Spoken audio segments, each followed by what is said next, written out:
Shalom, Shalom Aleichem, Bishem Yeshua Hamashiach. Salam damai sejahtera di dalam nama Yesus Kristus Tuhan untuk kita semua. Saya sungguh-sungguh senang, ya. Jadi bukan hanya senang yang hanya di mulut, tapi dalam hati saya juga sangat senang. Ini kesempatan pertama kali lagi untuk kita berkumpul, saya bertemu dengan komunitas Bipro, ya. Satu-satunya Bipro yang ada di Surabaya adalah di Manyar, ya. Yang duanya almarhum. Oleh sebab itu senang ketemu dengan teman-teman. Juga untuk terima kasih untuk para pengurus yang sudah mempercayakan pelayanan ini kepada saya. Terima kasih kepada Tuhan Yesus. Juga terima kasih untuk Anda semua. Ayo kita buka dalam Kejadian 39 ayat yang kedua.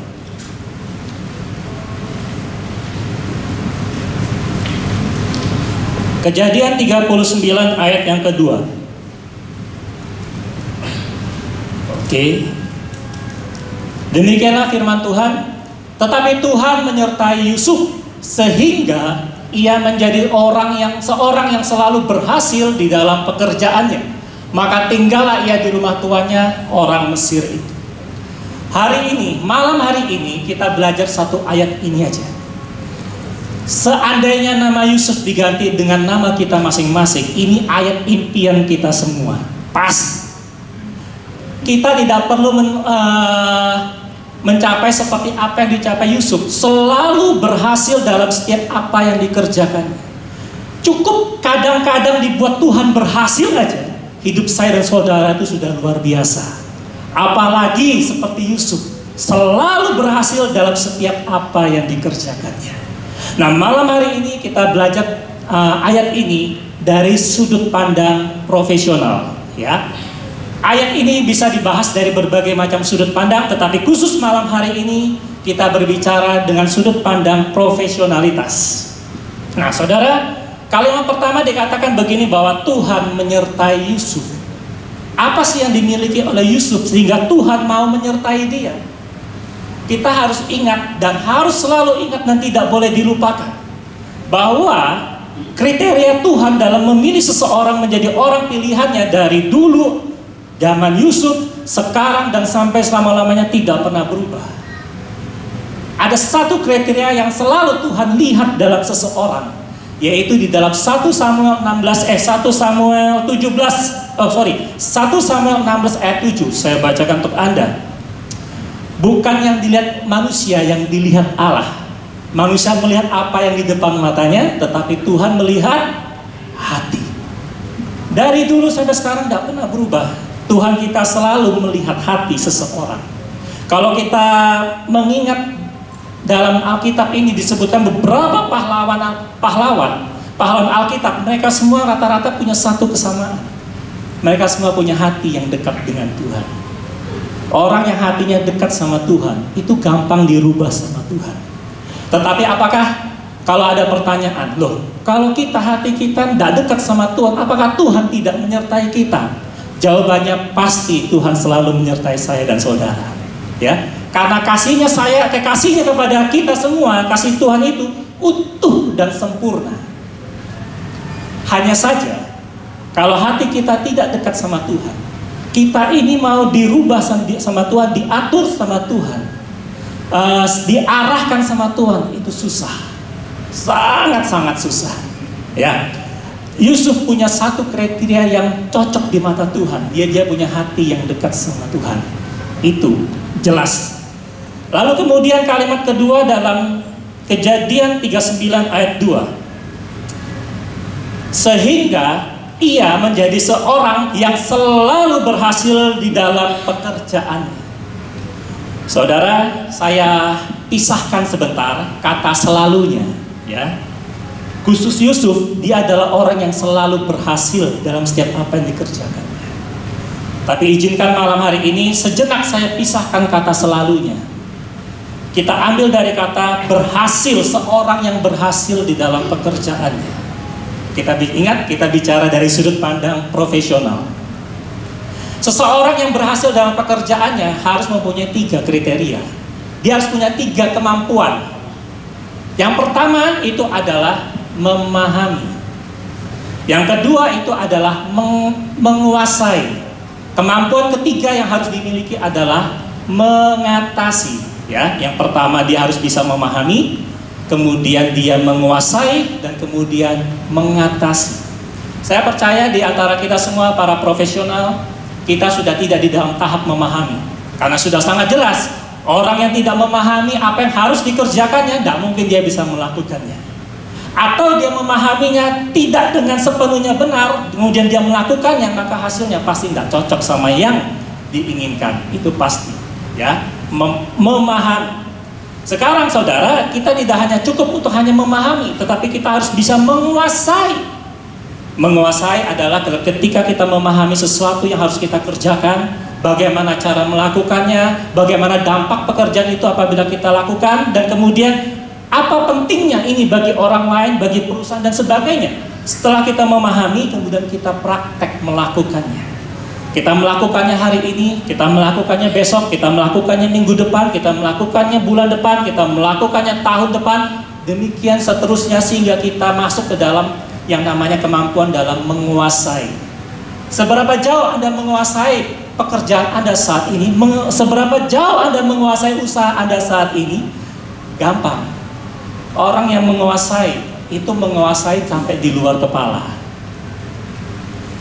Orang yang menguasai suatu profesi, dia akan menguasai semuanya itu sampai di luar kepalanya dia. Kalau kita dalam pekerjaan, kalau kita yang masih karyawan, kita menguasai pekerjaan kita, kalau tidak sampai hafal di luar kepala, Anda belum menguasai. Demikian juga yang dalam usaha, sama-sama. Nah, kemampuan dalam memahami dan kemudian kemampuan dalam menguasai. Kebanyakan orang ketika dia sudah dalam tahap menguasai, menguasai sampai di luar kepala, yang sering terjadi adalah, pertama, Anda mungkin merasa sering boring. Kedua, Anda merasa tidak puas. Ketiga, Anda merasa bahwa aku kepingin yang lebih. Jangan bangga dengan seseorang, jangan bangga dengan kita kalau sudah menguasai sebuah pekerjaan, tugas kita, tanggung jawab kita yang berhubungan sama profesi, sampai dengan tahap menguasai, jangan bangga. Karena kemampuan dalam menguasai seharusnya adalah suatu standar minimal yang harus dimiliki oleh seorang profesional. Tergantung profesional apa, mau dari yang paling rendah sampai yang paling tinggi di mata manusia. Standar minimal yang harus dipunya adalah kemampuan dalam menguasai. Oleh sebab itu seharusnya tidak ada kebanggaan dalam diri kita kalau sampai kita ini dalam bekerja, dalam berusaha, dalam profesi kita sudah mencapai dalam tahap menguasai. Yusuf, saudara, ketika ayat yang Kejadian 39 ayat 2 tadi, itu berbicara pada saat dia statusnya adalah budak di rumah Potifar. Statusnya adalah budak, profesinya juga budak. Sebagai budak, kita bisa tahu bahwa pekerjaan yang diberikan tidak mengenal waktu dan juga tidak mengenal batas. Tapi disebut di Alkitab dikatakan bahwa Allah menyertai Yusuf. Allah menyertai Yusuf sehingga dia selalu berhasil dalam setiap apa yang dikerjakannya. Tidak berbicara begini, saudara. Allah katakan sama Yusuf, Yusuf, engkau bangun jam 4 pagi, engkau berdoa sampai jam 5. Kemudian jam 5 sampai jam 7 engkau mengerjakan tugas A dengan perincian A1, A2, A3 dan seterusnya. Kemudian jam 7 sampai jam 7.15 makan. Setelah makan, engkau harus mengerjakan tugas B sampai dengan jam 10. Demikian seterusnya sampai kemudian Tuhan katakan jam 12 malam engkau harus tidur. Dan jadwal besok pagi akan menyusul pada saat engkau bangun pagi. Setiap hari seperti itu. Dan kemudian Yusuf pada jam-jam yang sudah ditentukan dia mengerjakan tugas A. Ketika dia mengerjakan tugas A, Tuhan menuntun dia, Tuhan menyertai dia, dan Tuhan menunjukkan kepada dia, Yusuf, kamu harus melakukan A1. Kemudian A2 dengan detil begini. Saya rasa Tuhan yang saya sembah dan Anda sembah tidak seperti itu. Dia bisa, tapi dia tidak akan mau seperti itu.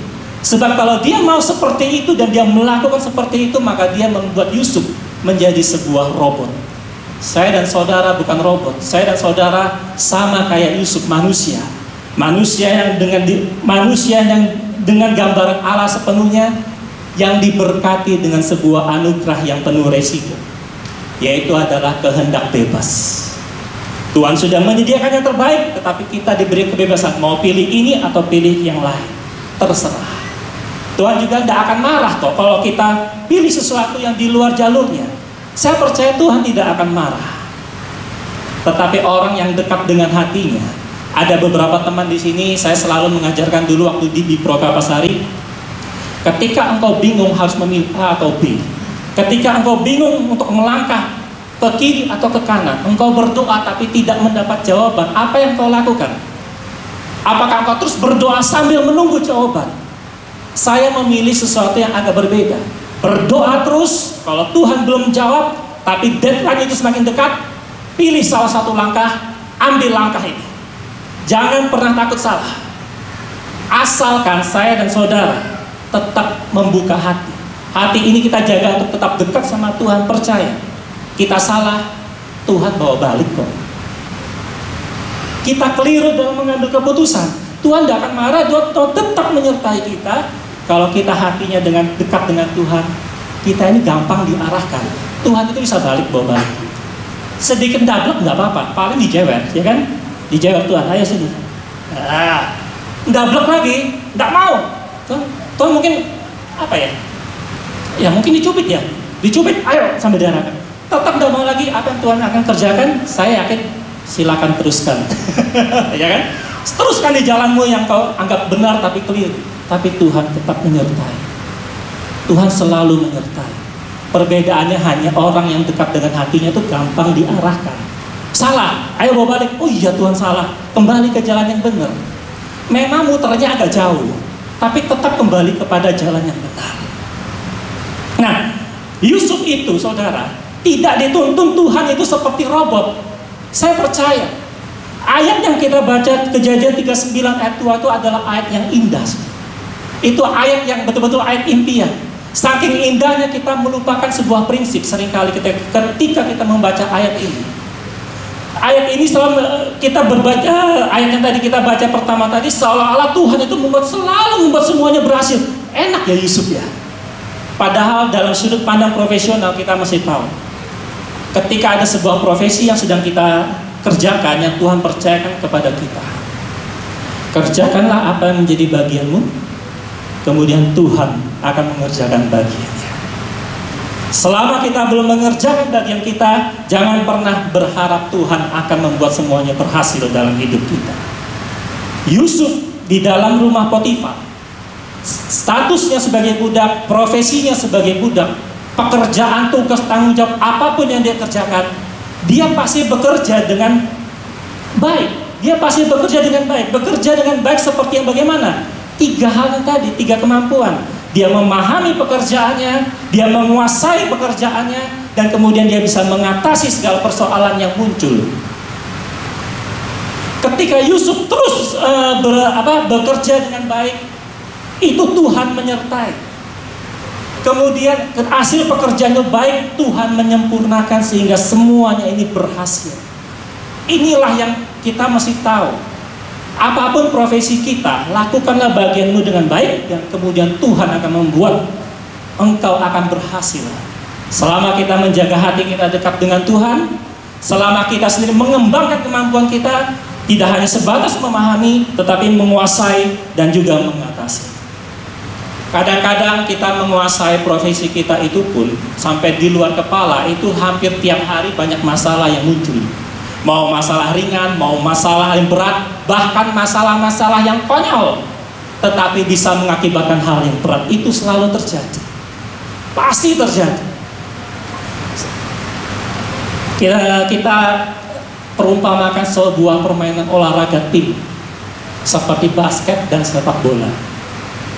Orang-orang yang bermain basket dan sepak bola secara profesional itu sudah pasti orang-orang yang menguasai profesinya. Tapi perhatikan ketika suatu saat seringkali ketika dalam sebuah pertandingan, sebuah tim kesulitan untuk mencetak angka, Ya, ketika sebuah tim dalam olahraga ini kesulitan untuk mencetak angka, biasanya yang dilakukan oleh mereka itu apa? Bola akan kebanyakan dioper kepada rekannya yang dianggap mampu mengatasi jalan buntu. Betul? Pasti. Di dalam dunia pekerjaan, kalau seseorang hanya sebatas punya kemampuan menguasai bahkan mungkin dia menguasai di luar kepala, sorry, dalam dunia pekerjaan paling banter Anda akan jadi supervisor. Sebab apa? Seorang manajer, kita mengharapkan lebih menjadi seorang manajer. Apa sih yang diharapkan seorang manajer? Manajer sudah tidak akan mengerjakan hal-hal yang teknis lagi. Manajer hanya memeriksa hasil pekerjaan saya dan saudara sebagai staf, ini contoh. Dan kemudian dia akan bertugas memecahkan semua masalah yang ada. Oleh sebab itu, kemampuan saya dan saudara dalam profesi apapun saya dan saudara, serendah apapun, setinggi apapun, sama semua. Kita harus punya kemampuan tidak terbatas hanya dalam menguasai, tapi kita harus punya kemampuan dalam mengatasi berbagai macam persoalan yang muncul. Nah, di ayat yang kita baca, Kejadian 39 ayat 2, di situ kalau kita baca satu pasal, itu bercerita tentang Yusuf di rumah Potifar. Kemudian ada kejadian dengan istri Potifar. Kemudian Yusuf dijebloskan ke dalam penjara. Dan kemudian di ayat terakhir yang kita baca, Yusuf itu pun berhasil dalam statusnya sebagai narapidana. Sebagai narapidana. Ya. Nah, tapi kalau kita baca, merenungkan, apa yang dilakukan Yusuf tidak terbatas hanya sebatas punya kemampuan menguasai dan mengatasi berbagai macam persoalan. Kalau kita baca di beberapa ayatnya, di situ dikatakan bahwa Potifar percaya kepada Yusuf. Kepala sipir penjara percaya kepada Yusuf. Ternyata Yusuf itu juga dipercaya. Dan saya mau kasih tahu kepada Anda semua, dipercaya dan menjadi orang yang diandalkan adalah dua hal yang berbeda. Kalau kita punya kemampuan dalam menguasai profesi kita dan kemudian mengatasi berbagai macam persoalan yang ada, Anda akan menjadi orang yang diandalkan. Saya dan saudara kita semua menjadi orang yang diandalkan. Tetapi orang yang diandalkan belum tentu orang yang dapat dipercaya. Yusuf, kalau kita pelajari di dalam Kejadian 39, Anda akan menemukan ini. Apa yang dilakukan oleh Yusuf? Saudara, zaman dulu tidak mengenal namanya profesional, apalagi yang namanya profesionalitas. Oleh sebab itu saya ganti dengan sebuah kata yang sangat sederhana: tanggung jawab. Tanggung jawab. Bukankah ketiga kemampuan yang harus kita miliki, memahami, menguasai, dan mengatasi ini? Ini semua berbicara tentang kata kedua dari sebuah kata tanggung jawab, yaitu jawab. Tanggung jawab, kata keduanya adalah jawab. Ini bicara tentang kemampuan kita. Ketika dalam profesi kita, dalam pekerjaan kita ditanya oleh orang, entah itu atasan, oleh itu bos, saudara ya. Kalau dalam berusaha itu kita ditanya oleh orang rekan kerja atau pelanggan. Kalau Anda menguasai, Anda akan bisa langsung menjawab. Kalau orang bertanya, ini kita bicara dalam ruang lingkup sudut pandang profesional. Ketika orang bertanya kepada kita tentang profesi kita, saya bagikan tips. Jangan pernah menjawab lebih dari 5 detik. Sebab ketika saya seorang staf, saudara ya. Saya seorang staf. Tapi jabatan staf saya ini membingungkan. Jadi saya tidak perlu kasih tahu ya. Saya staf tapi bisa membuat manajer itu keluar dari kerjaan. Saya ganti, bisa ya. Jadi sedikit amburadul strukturnya. Nah, sampai mana tadi? Sampai manajer. Ya.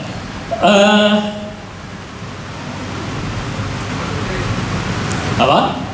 Oh ya, 5 detik. Nah, ini ini agak meleset sedikit. Ketika saya tanya sama teman saya, atau saya tanya sama manajer saya tentang suatu pekerjaan, ini orang akunting, saudara. Saya tanya laporan keuangan, Pak, ini kenapa kok begini?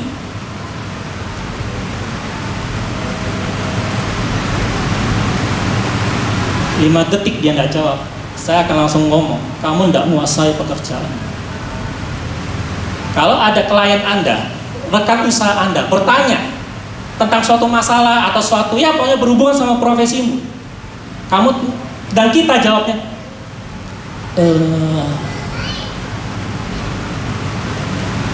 Anda langsung akan dicap orang yang tidak kompeten. Jangan usahakan, ini tips saja, jangan usahakan menjawab sesuatu tidak lebih dari 5 detik. Loh, kalau kita nggak ngerti, ya jawablah nggak ngerti. Jangan setelah 7 menit ke detik ke 8, saya nggak tahu. Oh sorry, sebagai pimpinan, sebagai owner, sebagai pemilik usaha, kepercayaan itu bisa berubah dari Anda, saya akan pindahkan ke orang lain. Orang yang punya kemampuan menguasai itu paling tidak harus bisa menguasainya itu di luar kepala, betul? Kalau ditanya sesuatu yang berhubungan sama usaha dan profesi kita, harus bisa menjawab. Dan jangan lama-lama jawabnya, maksimal 5 detik. Ya, kalau nggak tahu, ya langsung ngomong. Ditanya gini, satu saat siapapun yang bertanya sama kita, kita nggak ngerti. Sorry, aku kurang tahu yang ini. Kalau boleh nanti aku cari tahu dulu. Nggak apa-apa. Tapi jangan jawab seperti itu lebih dari 5 detik. Hasilnya sama, engkau tidak kompeten. Kemudian, atau kalau kita bingung ya, antara setengah ngerti, setengah enggak, atau Anda lupa, jawab, sorry, yang terakhir ini aku lupa. Sebentar ya, aku nanti carikan. Kalau aku cari tahu dulu, kalau ketemu nanti Anda akan saya kabari. Itu lebih baik daripada Anda diem lebih dari 5 detik, hasilnya tidak baik, saudara ya. Nah, itu yang tentang 5 detik. Itu adalah kemampuan tiga kemampuan tadi ya, memahami, menguasai, dan mengatasi. Anda akan menjadi orang yang dapat diandalkan. Tetapi orang yang dapat dipercaya itu lebih daripada itu. Kata pertama dari tanggung jawab. Tadi kan kata keduanya jawab. Berarti Anda harus bisa menjawab sehubungan dengan profesi dan usaha Anda. Kata pertamanya adalah tanggung. Menanggung. Apapun profesi yang Anda sedang jalani saat ini, percayalah itu Tuhan percayakan kepada kita. Mau sejelek apapun, serendah apapun di mata manusia atau tidak, prospek sebagaimanapun usaha kita, itu semua adalah kepercayaan Tuhan yang sudah Tuhan titipkan pada kita. Ya, nah, untuk apapun profesi itu, kata tanggung adalah menjelaskan tentang menanggung. Jadikan profesi ini bagian dari hidup saya dan saudara.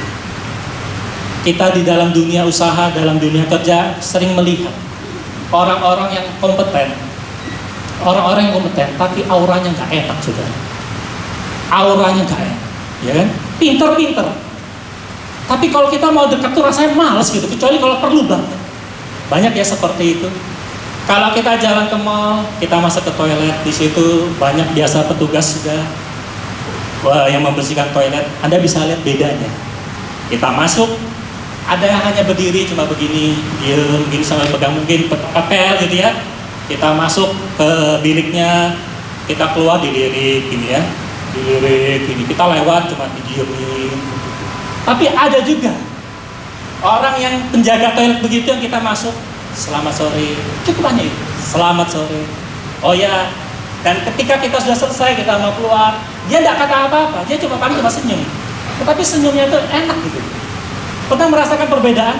Orang yang menjadikan profesi atau usahanya itu bagian dari hidupnya, sebagian melebihi jiwanya, itu ada faktor X yang bisa dirasakan sama orang lain. Saya nggak bisa menjelaskan faktor X ini apa, saudara ya. Tetapi kerasa bedanya. Orang yang dipercaya itu butuh satu kedekatan dengan orang yang memberikan kepercayaan. Saya ulangi, untuk saya dan saudara bisa menjadi orang yang dipercaya, itu harus punya satu kedekatan kepada orang yang memberikan kepercayaan. Itu harus, ya. Salah satu realita yang sering kita lihat, banyak orang-orang yang dipercaya dekat sama atasan, padahal ilmunya kurang kompeten, kemampuannya kurang. Mungkin dia hanya tahap menguasai, tapi dia tidak bisa mengatasi berbagai masalah yang ada. Tapi dekat sama pimpinan, dekat sama bos, ya, dekat dengan rekan kerja yang besar, yang lebih besar, hanya karena mereka punya ilmu pencakar langit. Saya sebut ilmu pencakar langit, ya. Ini ciptaan saya sendiri, kalimat ini mencocok-cocokin sendiri. Bahasa aslinya adalah ilmu penjilat, saudara, ya. Kita banyak melihat seperti itu, bukan? Kemampuannya tidak seberapa, tetapi karena ilmunya hebat seperti itu, dekat terus sama orang-orang yang lebih owner, atasan, atau rekan bisnis yang lebih gitu. Tidak apa-apa, tidak perlu menjudge yang enggak apa-apa. Orang seperti itu biasanya tidak akan lama. Bukan tidak lama usianya, saudara, ya. Tidak lama kepercayaannya yang diberikan sama bos, pasti. Tapi sungguh saya katakan, untuk bisa menjadi orang yang dipercaya, itu butuh kedekatan dengan orang yang memberikan kepercayaan. Saya tidak bisa memberikan sebuah poin-poin bagaimana kita bisa dekat dengan orang yang kita harapkan bisa memberikan kepercayaan kepada kita. Saya tidak ada. Kalau kita baca dalam Kejadian 39 Yusuf, tentang Yusuf ini, dia juga tidak menjelaskan secara teknis, detail, apa yang harus dilakukan. Saya cuma kasih tahu, kalau sesuatu usaha dan profesi itu kita betul-betul membuat itu menjadi bagian dari dalam hidup kita, ada sesuatu faktor X yang bisa dirasakan oleh orang lain. Dan faktor ini membuat orang yang bisa memberikan kepercayaan ini menganggap ini menyenangkan. Kata kalimat sederhana adalah menyenangkan. Sehingga orang itu bisa menjadi dipercaya. Kata tanggung jawab, tanggung artinya menanggung. Apapun yang kau kerjakan, profesimu, jadikan itu bagian dari hidup. Lakukan, hidupi, dan lakukan dengan sukacita. Kemudian menjawab, Anda harus punya 3 kemampuan: memahami, menguasai, dan bisa mengatasi berbagai macam persoalan. Maka Anda akan menjadi orang yang berhasil dalam pekerjaan Anda. Sekali lagi ingat, jangan bangga kalau kita punya kemampuan hanya sebatas bisa menguasai, bahkan di luar kepala. Itu standar minimal bagi seorang profesional. Jangan bangga. Bagaimana bisa menjadi orang yang bisa mengatasi berbagai macam bermasalah? Anda harus berani menghadapi semuanya. Terus belajar, momen itu pasti ada. Momen itu milik Tuhan. Kalau Anda terus punya keinginan belajar, terus mengembangkan diri, momen itu pasti datang. Ketika masalah-masalah datang, tiba-tiba mungkin kita yang diberi mandat bisa selesaikan, bisa kerjakan. Dari situlah mulai kemampuan kita itu meningkat. Tetapi orang yang diandalkan, sekali lagi, belum tentu menjadi orang yang dipercaya.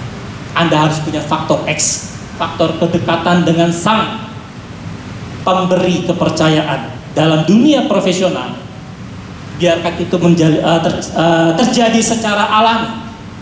Saya seorang karyawan, saudara, saya staff, ya, meskipun dengan jabatan staff yang kompleks, tapi saya juga seorang pengusaha. Jadi saya karyawan, saya juga punya sebuah perusahaan. Kemudian saya punya pengalaman yang berharga bagi saya Juni tahun lalu. Di dalam kantor di mana saya menjadi staff, saya ini punya seorang manajer. Dan saya rasa perusahaan saya ini pemegang rekor dalam merekrut seorang karyawan pada usia 69 tahun. Saya rasa tidak ada perusahaan lain yang merekrut karyawan di usia itu, bahkan mungkin lebih gede. Setahu saya tidak ada. Tapi perusahaan tempat saya kerja terjadi. Jadi manajer saya saat ini usianya 75 tahun, tapi kerjanya masih bagus, masih teliti, dan saya percaya banget sama pekerjaannya, ya. Nah, suatu saat dia sakit, harus operasi, absen 1 bulan. Absen 1 bulan, dia membuat laporan keuangan, saudara. Pada momen dia sakit, tiba-tiba owner ngomong sama saya, aku butuh laporan keuangan. Anda tahu orang akunting membuat laporan keuangan, kalau tahun 2022 selesai tahun berapa? 2003, paling tidak di bulan Februari atau Maret. Tetapi di situ saya cuma minta diselesaikan dalam waktu 1 minggu. Kepala saya langsung mau pecah gitu, saudara, ya. Anda akunting mestinya paham begini. Memeriksa pekerjaan orang di tengah-tengah jalan itu bingungnya seperti gini. Sama seperti saya dengan WL-nya Daud ya. Daud ini manajer saya. Dia mengendarai mobil dari sini ke TP. Tapi saya kan nggak tahu dia ke TP. Tiba-tiba ditelepon, Daudnya lagi sakit, tolong ambil mobilnya dong. Loh, mobilnya terakhir di mana? Nggak tahu. Loh, ya kan saya dan Anda yang sebagai saya kan cekot-cekot. Loh, suruh ngambil mobilnya parkir di mana juga nggak tahu. Oke, cari cara dan kemudian saya ketemu. Oh, mobilnya ternyata stop di daerah TP. Daudnya mungkin dibawa ke rumah sakit. Oke, di dalam akunting saya menemukan mobilnya Daud di jalan TP tidak cukup. Saya harus tahu Daud ini mobilnya ini sebelum sampai TP rutenya dari Manyar sini ke TP itu lewat jalan mana. Harus detail. Dan kalau mobil itu sempat stopnya di mana? Saya menemukan mobil itu, saya mau tanya siapa gitu loh ya kan? Saya mau tanya Daud, orangnya lagi operasi mungkin berat disiuman. Saya mau tanya siapa? Ini yang saya alami kan, jadi cekot saya. Tapi akhirnya puji Tuhan seminggu saya selesai. Nah, atas kejadian ini saya kemudian pikir, wah ini tanda-tanda sudah gitu kan. Meskipun manajer saya itu orang fisiknya masih kuat, tapi kan usia 75 ya. Saya kan mesti prepare tuh, ya. Jangan dilanjutkan prepare gimana ya. Saya kan mesti prepare nih. Wah, ini absen sebulan aja bikin saya cekot-cekot. Akhirnya saya mengambil keputusan, saya mau merekrut orang untuk bantu manajer saya. Dalam hati jaga-jaga kalau kejadian seperti itu lagi kan. Nah, ada wakilnya nih, ya. Tapi ternyata manajer saya marah, tersinggung sama saya. Oh, marah-marah. Anda menganggap saya ini tidak kompeten ya? Anda ini menghina saya. Sudah, terserahlah. Saya jelaskan, tidak peduli, sudah terserah. Akhirnya saya merekrut seorang karyawan. Ketika saya baca kurikulum vitae-nya, luar biasa. Saya akan mencari akunting ya. Asisten manajer akunting. Ketika saya baca kurikulum vitae-nya, staf akunting 2 tahun. Supervisor akunting 2 tahun. Seneng saya. Manajer akunting 2 tahun. Posisi terakhir GM. Seneng ya. Saya interview, oke, deal. Saya rekrut. Ketika masuk pertama kali saya ngomong, ini kerjaannya begini, kamu konsep memahami. Kamu pahami dulu kebiasaan kerja di sini, bagaimana pekerjaan ini dikerjakan. Oke. 2 minggu. Minggu ketiga saya mulai mengajari dia hal-hal teknis. Ya, akunting, pajak. Di situ saya sudah mulai curiga. Kok iya tapi hasilnya kok enggak. Hati ini rasanya kok aneh, gak srek gitu loh saudara ya. Tapi masa sih? Terus karena saya kasih masa percobaan 3 bulan. Terus berjalan waktu, tambah nggak srek saya. Bulan kedua nggak tahan saya. Saya panggil, saya buat soal. Saya buat soal akunting dasar. Saya tunjukin sama dia, buat laporan keuangan sekarang. Handphonemu taruh di sana. Saya kasih waktu 2 jam, kerjakan. Ya kan? Dikerjakan. Ya, setiap diajari sesuatu, setiap diberikan tugas, oh iya, jawabnya meyakinkan. Tapi kan saya kan yang paham. Jawabnya tuh gini loh saudara ya. Nah, kemudian setelah dia mengerjakan, astaga saya kaget setengah mati. Anda perhatikan kurikulum vitae-nya, 2 tahun staff, 2 tahun supervisor, 2 tahun manager, terakhir GM, semua dalam hal akunting. Kalau GM kan tidak, GM kan semua. Anda yang orang akunting mesti tahu, buat laporan keuangan neraca itu yang paling gampang. Debit kredit harus sama. Orang dengan kurikulum vitae ini, debit kreditnya bisa tidak sama saudara. Loh, saya ini cari manajer, saya ini cari minimal supervisor, bukan cari staff. Saya langsung ngomong, kamu bohong sama saya. Kerjaanmu tuh apa sebelumnya di sana? Oke, kemudian lanjut. Saya kasih waktu, saya kasih pilihan. Hari ini kamu langsung terakhir, atau saya kasih kesempatan 1 bulan lagi, kamu belajar, nanti saya tes lagi. Kalau udah bisa, keluar saat itu juga. Dia akhirnya milih yang kedua. Saya mau belajar sebulan lagi. Sebenarnya saya lebih setuju. Nggak tega langsung ngeluarin saudara ya. Kan sudah, akhirnya 1 bulan supaya dia bisa mempersiapkan. Karena saya tahu, belajar akunting nggak bisa sebentar. Bulan ketiga seperti itu. Dites lagi, soalnya sama. Sederhana. Nggak, lumayan, debit kreditnya cocok. Wah, seneng saya. Ternyata saudara ngawur. Yang penting cocok gitu loh. Ya, aduh sudah saya tutup. Kamu pergi. Orang ini saudara, teman saya, bukan salah dia. Saya yang salah. Terlalu terpukau dengan kurikulum vitae-nya. Bagi saya orang yang sudah accounting manager 2 tahun dengan melewati step supervisor staff, sudah bisa punya kemampuan menguasai dan mengatasi. Ternyata begitu dilihat, astaga, silakan keluar. Nah, apa yang saya rasakan sebelum saya memutuskan itulah yang bisa dirasakan oleh orang lain. Ketika kita ini profesi ini menjadi bagian dari dalam hidup kita ini bisa merasakan ketika seseorang dalam profesinya, kayaknya cocok. Kayaknya ada faktor X yang membuat saya bisa mempercayakan sesuatu yang lebih kepada orang ini. Ditambah lagi kalau engkau punya kemampuan menguasai dan mengatasi berbagai macam problem, Anda percayalah, sesuatu yang lebih itu pasti Tuhan sediakan bagi kita semua. Nah, terakhir saudara, mau saya sampaikan dari Kejadian 39 ayat 2 tentang Yusuf. Ya, kita baca aja. Tolong multimedia, saya carikan dulu tentang faktor X, saya tiba-tiba ingat. Kejadian 39 ayatnya yang ke-6. Oke, Kejadian 39 ayatnya yang ke-6, demikianlah firman Tuhan. Segala miliknya diserahkannya kepada kekuasaan Yusuf, maksudnya Potifar ya. Potifar menyerahkan segala miliknya pada kekuasaan Yusuf, dan dengan bantuan Yusuf ia tidak usah lagi mengatur apapun selain daripada makanannya sendiri. Kemudian adapun Yusuf itu manis sikapnya dan elok parasnya. Saudara, Yusuf itu manis sikapnya. Saya bisa berkatakan inilah salah satu faktor X.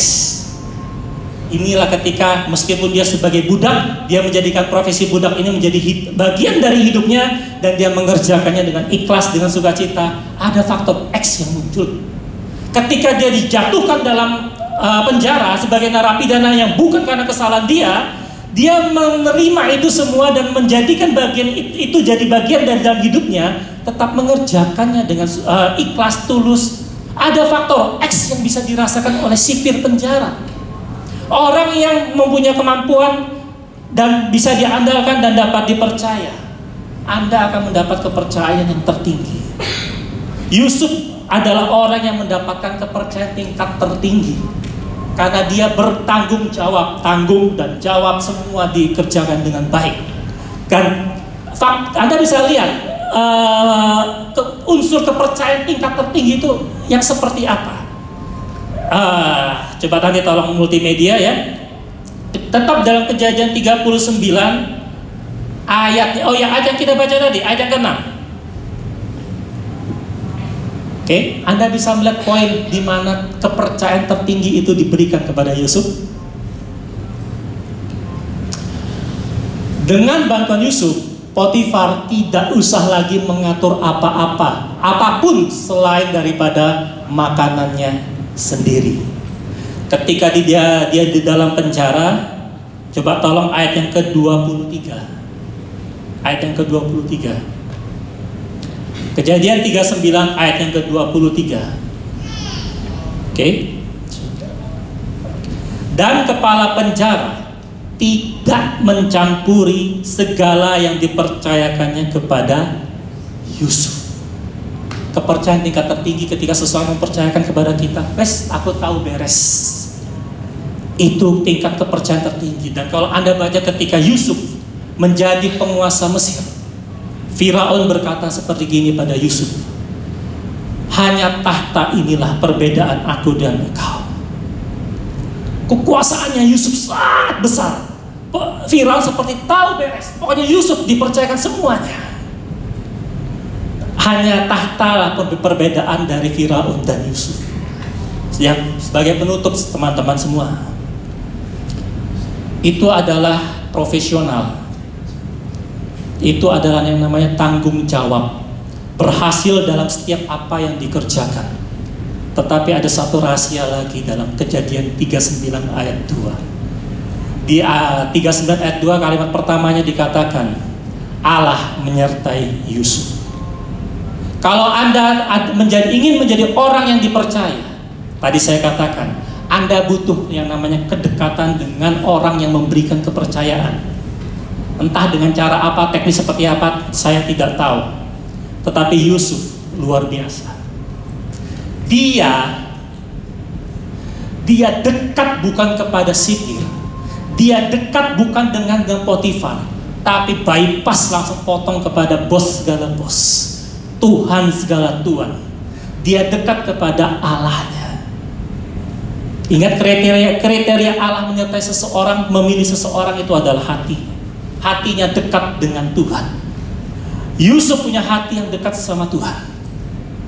Anda lihat, ini adalah profesional yang bisa menggapai bintang. Bukan profesional yang kelas biasa-biasa. Bukan profesional yang di mata kita sudah wah, enggak.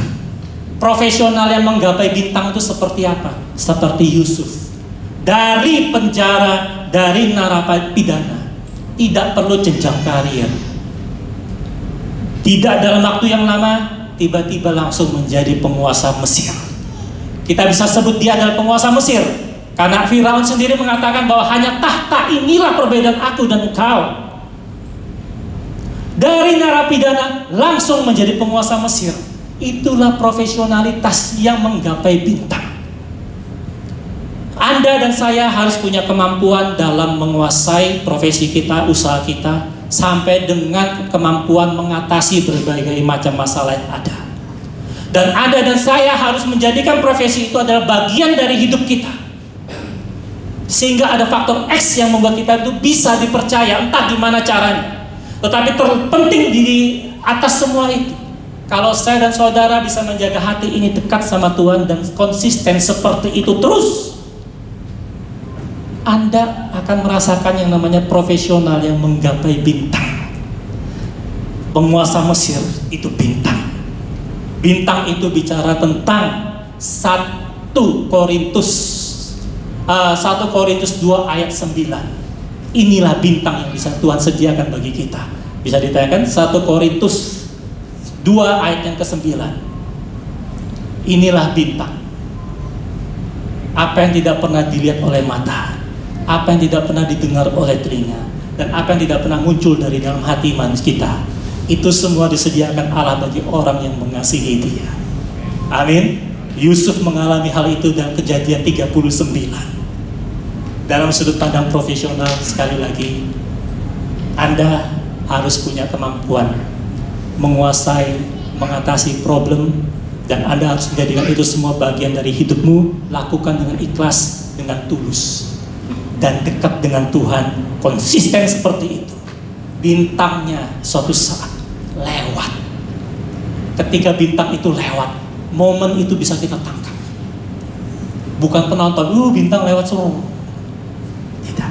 Kalau suatu saat saya diizinkan lagi di sini, saya akan bercerita. Saya adalah salah satu saksi orang yang tidak punya apa-apa, nol, tapi saya mengerjakan sesuatu dengan berusaha tulus lah, berusaha ikhlas, terus konsisten seperti itu.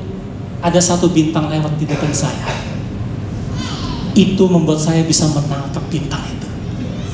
Kalau suatu saat diizinkan, saya akan cerita, waktu sudah habis. Tapi saya percaya bintang itu tidak khusus untuk saya, tidak khusus untuk gembala, tidak khusus untuk para pengurus. Bintang itu disediakan bagi setiap daripada kita. Amin. Oke, saya undang para pemain musik. Terima kasih.